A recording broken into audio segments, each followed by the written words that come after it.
Listen up, all fight fans and fitness junkies. You've been listening to me talk about Jocko Fuel for a while now, and if you've been waiting, the wait is over. This August, you can score a massive 30% off on all of Jocko Fuel's top-tier supplements. That's right, 30% off. Jocko Fuel is loaded with all of the good stuff and none of the bad. We're talking no added sugar, no artificial sweeteners, and absolutely no gray area or banned substances. Just pure, clean fuel to power your performances. And guys, I really want you to try some of my favorites like Jocko Go and Jocko Hydrate. This deal is only going to be available for the month of August. So use code Chael30 or go to JockoFuel.com. Don't wait.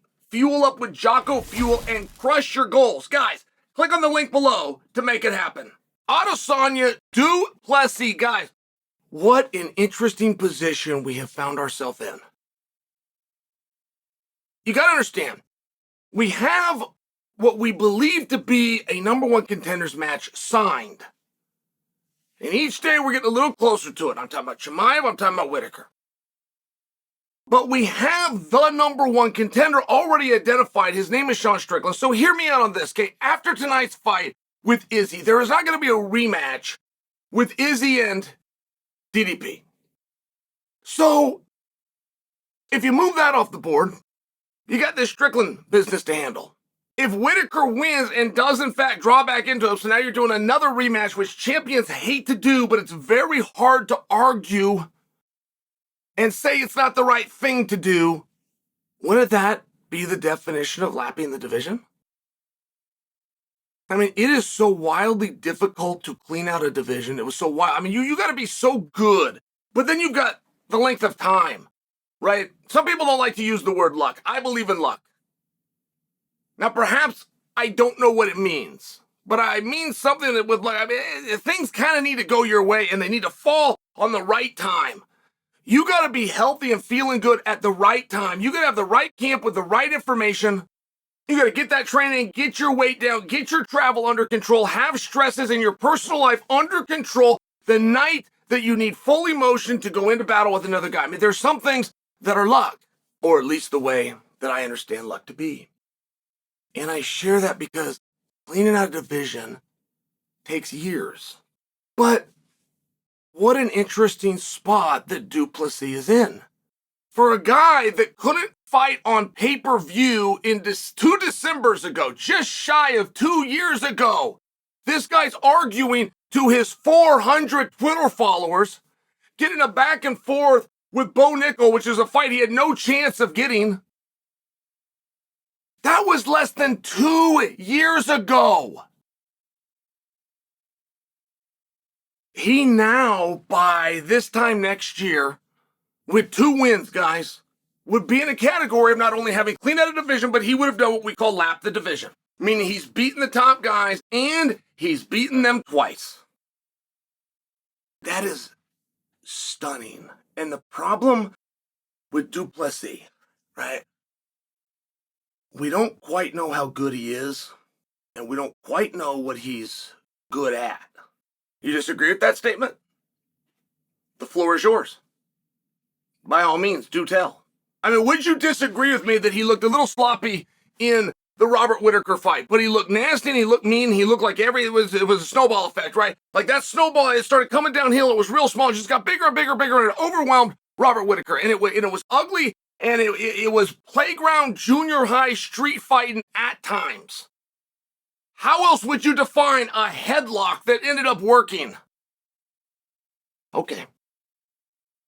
But would you disagree with me? I don't think that you would. Because let's go into the Strickland fight. That was a brawl. That was a tough man contest.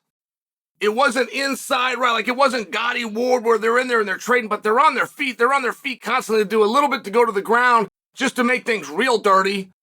They get back on their feet and they start brawling again. And they do this for 25 minutes like they got tested. But I do remember coming away from that fight, and it wasn't only my analysis. Anthony Smith said it. Michael Bisping had noticed it. Daniel Cormier and Dominic Cruz. Kenny Florian and John Anik all commented on the same thing. Which is, hey, Du Plessis isn't just a South African wrestler. hey, this guy's got some good kickboxing. You know, this guy can throw his hands at appropriate times. He can slip in a leg here or there. I agree. It's exactly what I saw. But tonight, that kickboxing was extremely technical. That kickboxing was extremely proficient. That kickboxing was extremely clean.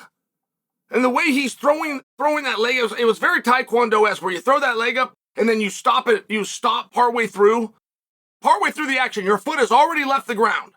Imagine doing that. Do you know the athletic skill into that? You're now standing on one foot. Like, whatever your movement is when you now only have one foot on the ground, whatever that movement is what that movement's going to be, right? Well, no, there is a way. There is a way, if you lead with your knee, that you can bring your leg to a certain height and then flip it and bring everything from below the knee to a different direction. Du Plessis not only did that to the great Israel Adesanya, he did it repeatedly to the great Israel Adesanya. He not only did it to the great Israel Adesanya repeatedly, he did it with the same leg and with the same setup. He kept hiding it from rotating his stance from orthodox to southpaw. Even Dominic Cruz. Dominic Cruz understands the fundamentals of fighting better than any announcer that's done this job.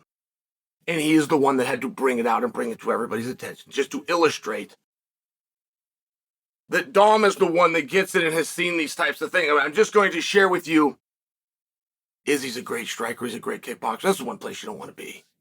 Everybody knows that. And it was the place exactly where Du Plessis was, and Du Plessis spoke about it after the fight. I appreciated this within his fight IQ, because he was talking about, hey, look, it's not that I couldn't get Izzy down.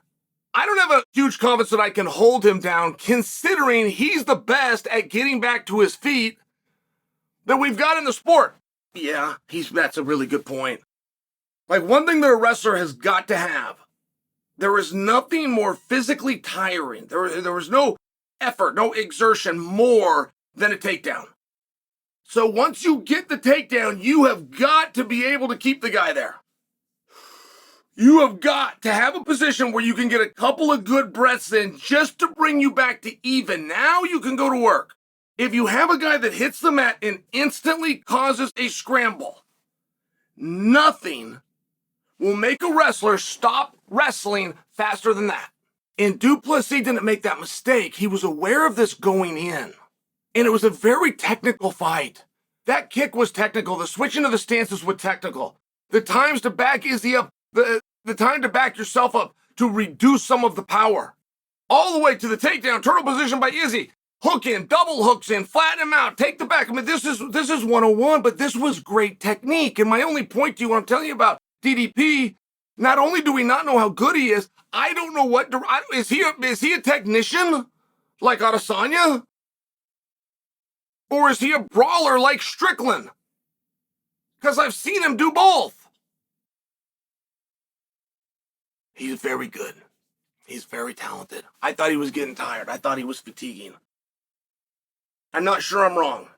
Only he would know if I'm wrong. I thought that's what I was seeing. I thought I saw moments where I saw him slowing down. The problem with that analysis, how are you pushing the last 30 seconds of each round? That's when we know if you're fatigued or not. Everybody can push pretty good in the first 30 seconds because you're coming off of a break. How do you push in the last 30? If you look tired and around, and all of a sudden you get this burst and you can go for it in the last 30, generally the analysis is, okay, I'm seeing this wrong. You're rope-a-doping. You've got energy left. And I must concede, he did a very good job of that. I'm talking about Dricus Du Plessis. But it was an awesome fight. It really was. There was not anything within that contest that makes me believe we need to see that match again. There's definitely roads for Izzy to come back. But Izzy's got the kind of contract, much like Ronda Rousey. Like, sometimes a person's level of success within their contract will retire them. Now, if Izzy says, I want to do it again, he will be shown that respect. I'm just sharing for you. It was a great fight. I do think if they did it a year ago, Izzy would have beat him. And if Izzy didn't beat him tonight, I'm just sharing. Like, this isn't a bad Adesanya. This isn't an Adesanya that's out of his prime. This isn't an Adesanya that's over hill or he's too old. He was for sure the best fighter in the world, for sure, for a period of time. And tonight, I think Dricus Du Plessis is going to have to double down. He's going to have to show it one more time against Strickland. Take all that controversy away. But I do think for right now, we need to concede and we need to show respect and sportsmanship to the fact that Dricus Du Plessis is currently the best middleweight in the world.